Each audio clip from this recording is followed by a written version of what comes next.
Alhamdulillahilladzi khalaqal mauta wal hayata liyabluwakum ayyukum ahsanu amala. Asyhadu an la ilaha illallah wahdahu la syarika lah wa asyhadu anna Muhammadan abduhu wa rasuluhu arsalahu Allahu basyiran wa nadhiran. Amma ba'du.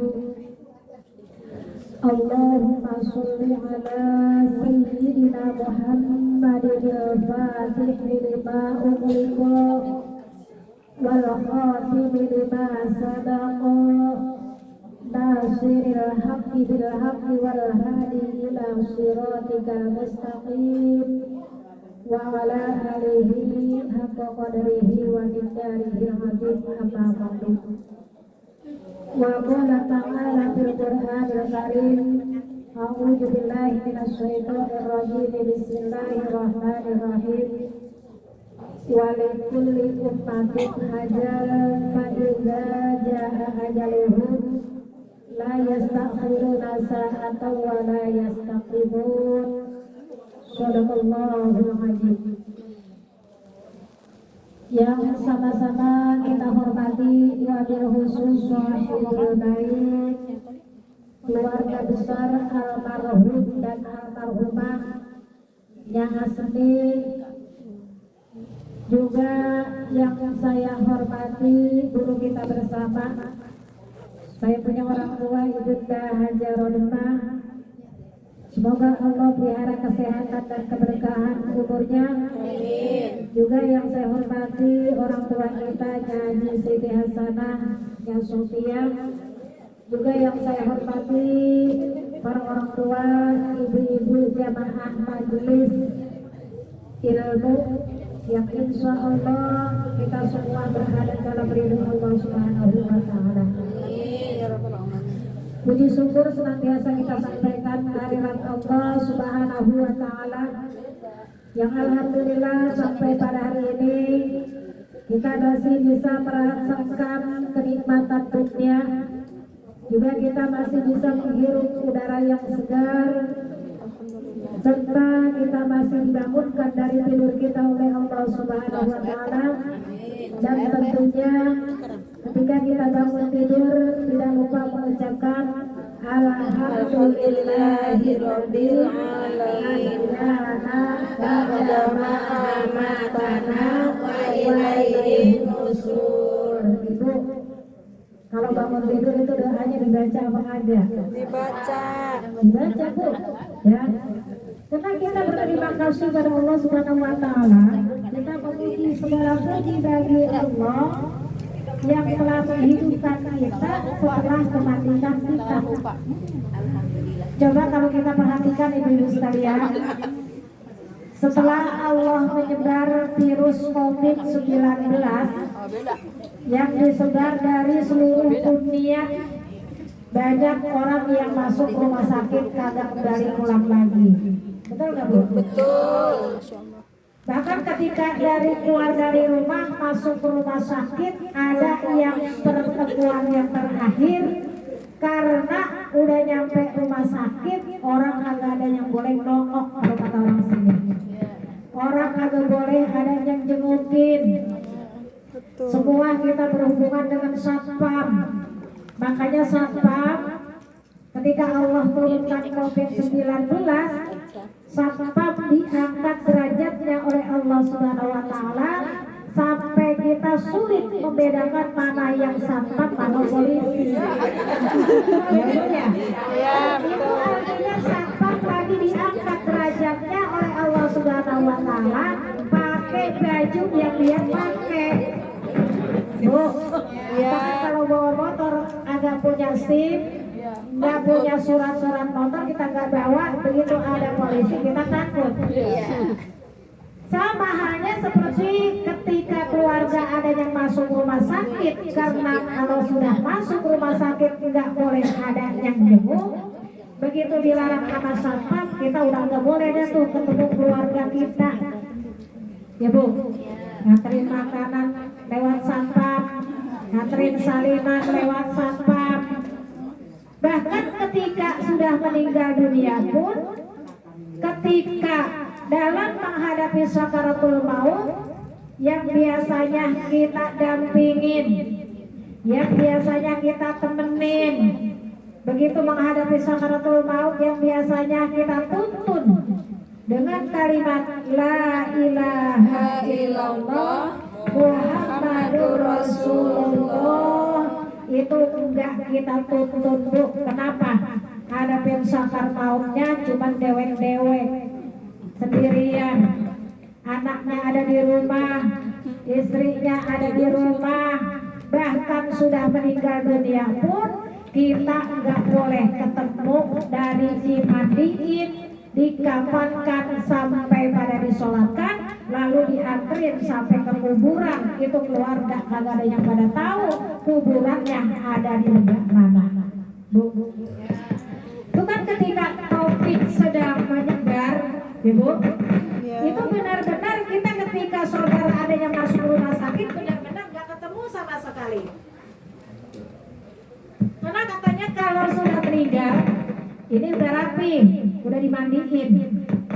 Kita nggak tahu tuh cara mandiinnya bagaimana. Ini ada Amir di sini nih, ya. Kalau yang namanya mandiin orang yang meninggal itu benar-benar bersih, dan ketika sudah bersih dibungkus pakai kain kafan. Tapi kalau rumah sakit itu hanya diribet pakai plastik transparan yang kelihatan badannya, yang kelihatan anggota tubuhnya, Bu.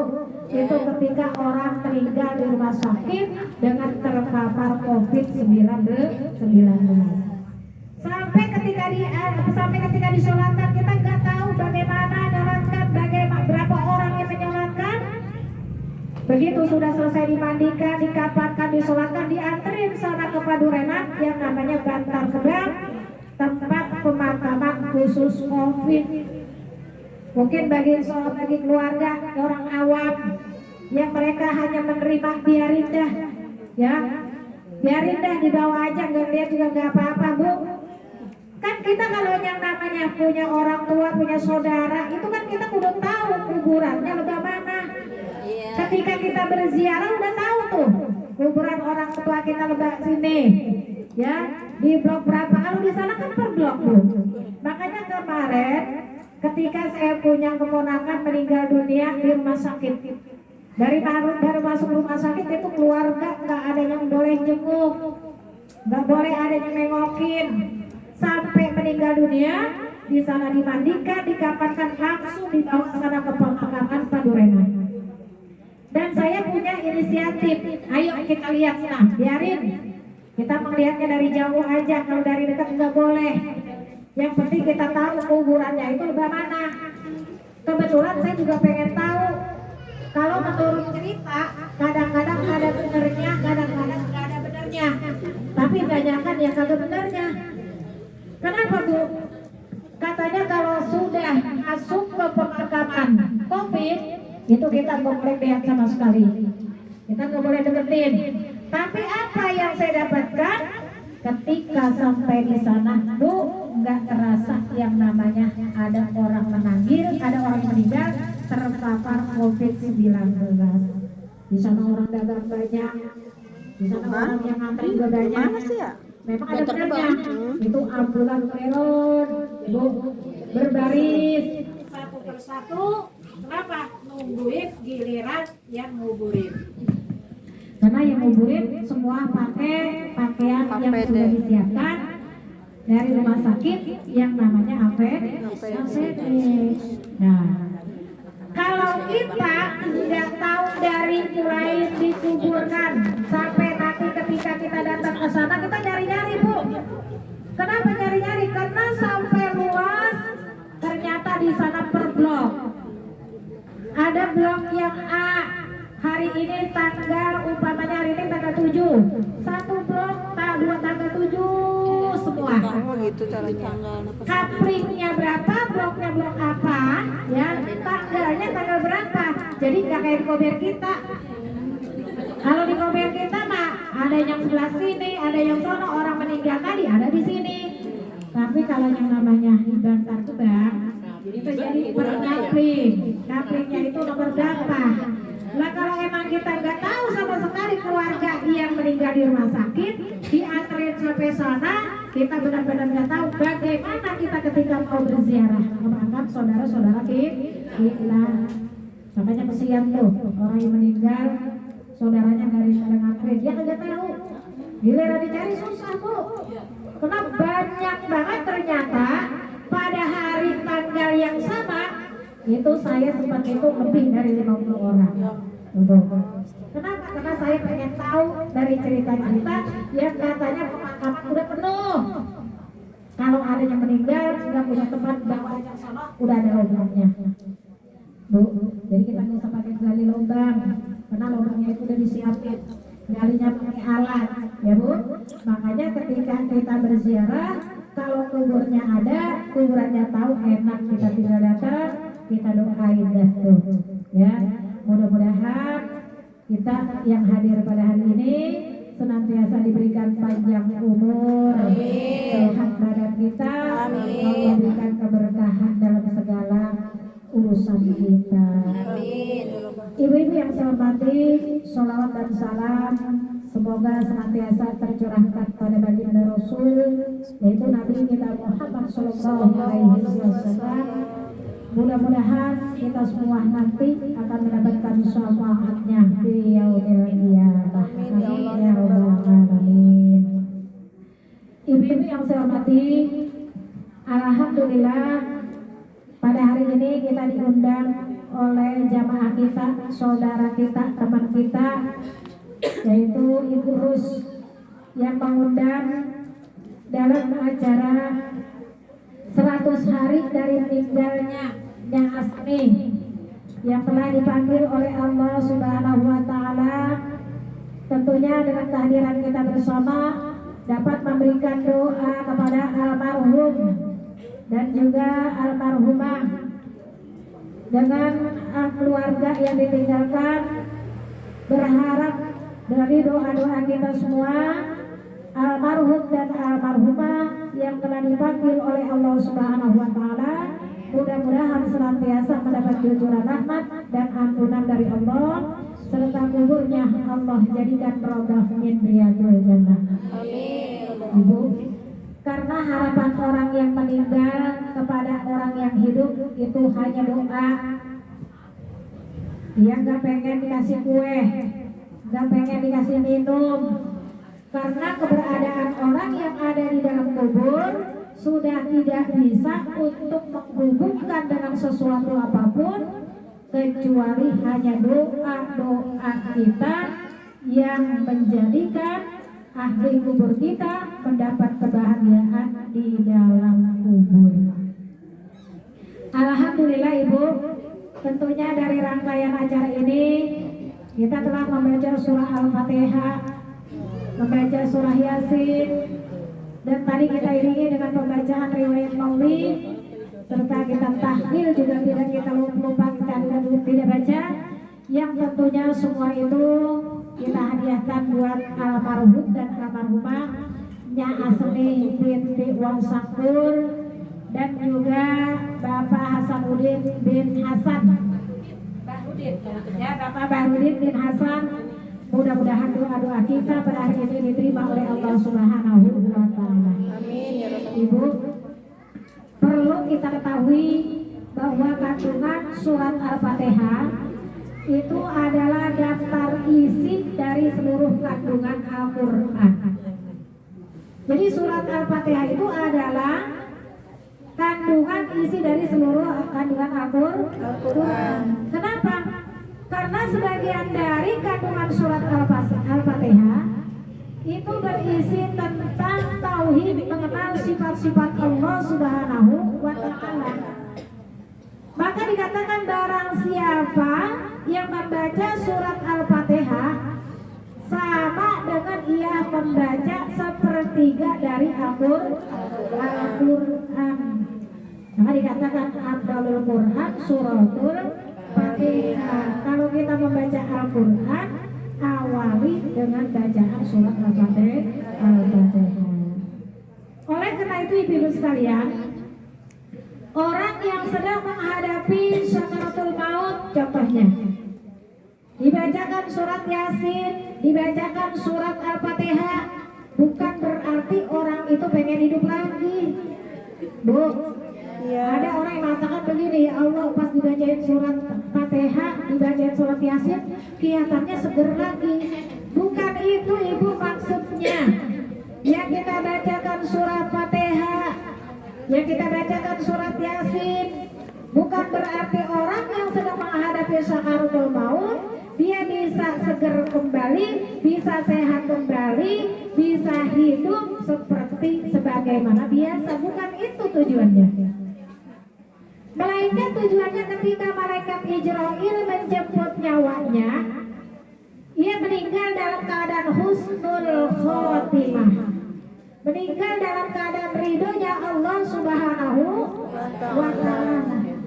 Maka orang yang sedang sakaratul maut dibacakan surat Yasin, setiap satu huruf dari surat itu akan berbaris 10 malaikat untuk memintakan ampunan kepada orang yang sedang menghadapi sakaratul maut. Makanya kalau kita meninggal di rumah tuh keluarga pada kumpul bu, ya di kaki kalau punya anak banyak enak, di kaki kanan, di kaki kiri, di telinga kanan, telinga kiri, tangan kanan, tangan kiri, di kepalanya itu dirame-rame itu, ya dirame-rame apa? Ada yang membaca zikir, ada yang baca Fatihah, ada yang baca surah Yasin. Tujuannya apa tadi? Ketika ruhnya keluar dari jasad, orang tersebut dalam hatinya keadaan husnul khotimah.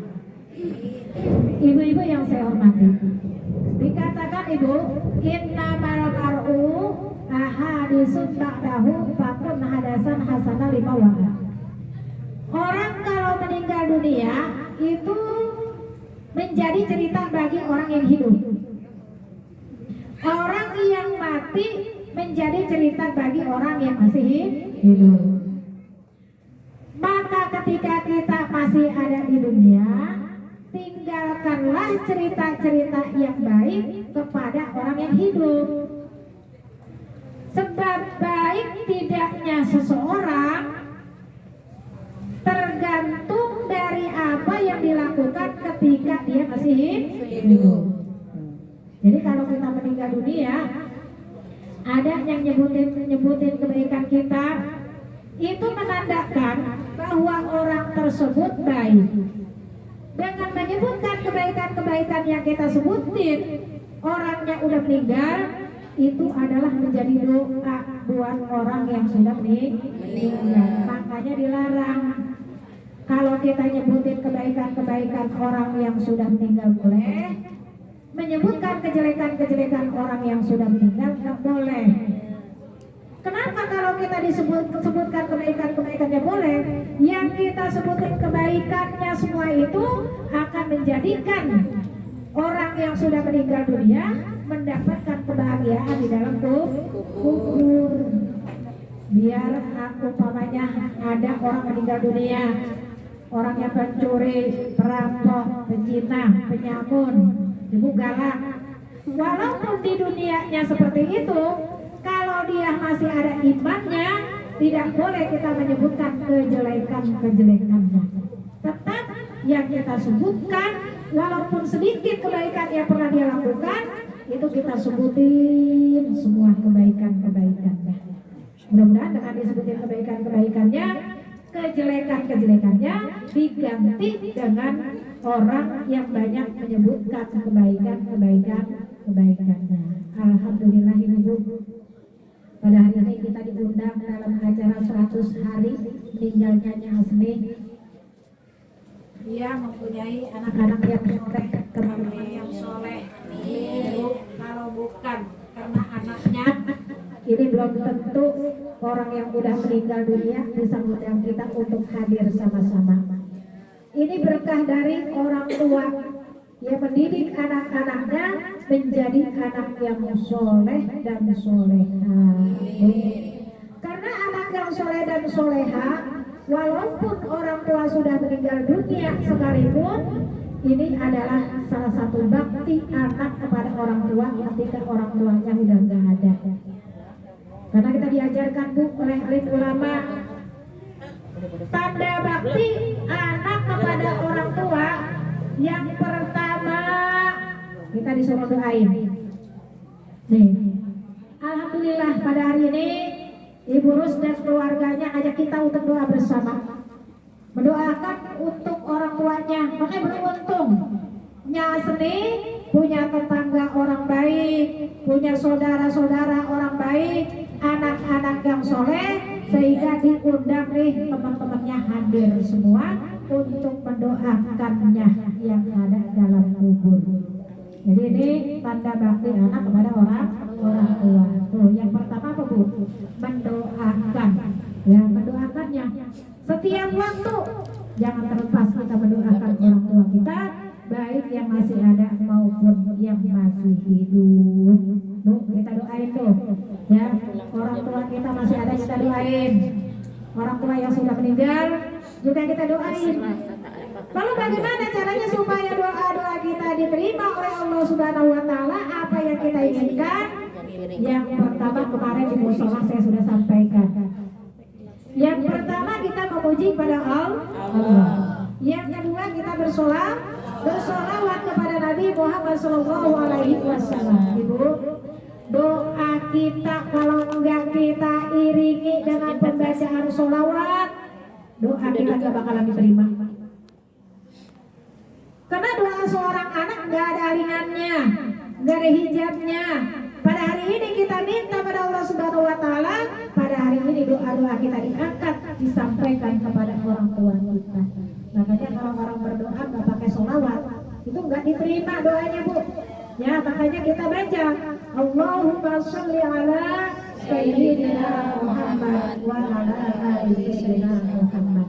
Insyaallah doa-doa kita akan diterima oleh Allah dan disampaikan kepada almarhum dan almarhumah yang kita kirimkan doa.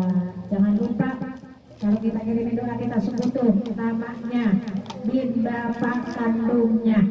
Ibu, kita berikan nama, kita sebut tadi kayaknya Seni binti Wasampur. Ya, itu kita doain, kita sebut namanya. Jadi yang pertama adalah apa Bu tadi? Yang pertama apa? Doa kita yang kita sampaikan kepada orang tua kita. Yang kedua, kita ingetin apa Bu? Mingguannya. Setiap minggu kita ziarahi kuburnya. Ibu, kita ziarahi kubur-kubur keluarga kita. Kita ziarahi kubur-kubur orang tua kita. Kenapa saya katakan kubur-kubur orang tua kita? Kita kalau udah punya suami, punya orang tua yang tadinya 2 jadi 4. Orang tua 2 dari suami kita, 2 dari kitanya. Jadi kita punya orang tua 4. Itu kita ziarahi kuburnya setiap minggu Ibu, kita nengok. Kita tengokin, kalau ada rumputnya, kita cabutin rumput-rumputnya, kita ganti dengan kembang atau bunga. Kita bawa dah tuh, ya ke kuburan. Kita aurin itu dengan kembang-kembang. Lalu yang ketiga kita disuruh ingatin apa bulanannya. Nih, bulanannya kita ingatin, kita berikan sedekah walaupun kita punya uang sedikit. Kita kan ngaji Bu. Kalau umpamanya kita ngaji ada uang 5.000 kan kita ceplosin ke kotak, kita nggak malu. Karena senantiasa apa? Senantiasa kita berikan setiap minggu kalau kita rajin hadir di majelis ilmu. Coba Bu, kalau kita umpamanya punya duit 5.000 kita ke musola. Saya kagak ngaji, saya nganterin duit 5.000 aja buat saudara emak saya, bapak saya. Lagi 5.000 kita malu nganterinnya. Kalau kita punya uang 100.000, ngasihnya cuma sekali doang. Besok-besok udah ada ingat lagi. Bu, amal yang baik itu adalah amal yang dilakukan terus-menerus walaupun sedikit. Daripada kita keluarin banyak, 3 tahun baru ingat lagi sama orang tua kita. datang lagi nganterin 100.000. 3 tahun lagi baru ingat, baru datang lagi. Tapi yang dikatakan amal yang baik itu adalah amal yang kita lakukan terus menerus. Itu adalah amal yang sedikit, yang setiap ngaji kita niatkan ini untuk sedekah buat orang tua saya. Pengajian hari Sabtu ada, hari Minggu ada, hari Senin ada. Kalau emang umpamanya ngajinya sekali, hitung aja. Ya kita ngikutin sama yang lain. 1 minggu ada 7 hari, 7 kali 5 berapa? 35.000. Kita jelasin ya 35.000. Kita niatkan buat orang tua kita. Yang terakhir Ibu, kita disuruh ingetin haulnya. Nih, yang setiap tahunnya kita acara haulin. Ya, kita undang tuh saudara-saudara kita, teman-teman kita, sahabat-sahabat orang tua kita. Karena salah satu bakti tanda taat pada orang tua kita, salah satunya itu kita sambung tali silaturahmi kepada guru orang tua kita. Kita sambung tali silaturahim kepada teman-teman orang tua kita. Itu adalah salah satu bakti anak pada kedua orang tua kita. Alhamdulillah pada hari ini Ibu Rus telah melaksanakan yang memperingati 100 hari dari meninggalnya orang tuanya Asni binti Syamkur. Mudah-mudahan niat daripada Syahidul Hajat, makanan-makanan yang telah tersedia di depan kita ini menjadi berkah, menjadi suatu amal yang baik dan pahalanya diterima oleh arwah ahli kubur. Dan sebelum acara ini kita tutup dengan doa. Sore-sore, marilah satu kali lagi kita baca surah Al-Fatihah. Kita minta pada Allah Subhanahu wa taala berkah dari pembacaan surah Al-Fatihah yang kita baca senantiasa, harapan dari Shahidul Hajat. Mengundang kita semua, mudah-mudahan niat daripada Shahidul Hajat diterima oleh Allah Subhanahu wa taala. Al-Fatihah ila hadatin Nabi Mustafa Rasulullah sallallahu alaihi wasallam. Summa ilaru al-marhum khususnya yang asli binti Wasakur. Wa summa ilaru al-marhum khususnya Bapak Hasan bin Bahrudin bin Hasan. Lahul Fatihah. A'udzu billahi minasy syaithanir rajim. Bismillahirrahmanirrahim. Alhamdulillahi rabbil alamin. Arrahmanirrahim. Maliki yaumiddin. Iyyaka na'budu wa iyyaka nasta'in. Ihdinas siratal mustaqim. Siratal ladzina an'amta 'alaihim ghairil maghdubi 'alaihim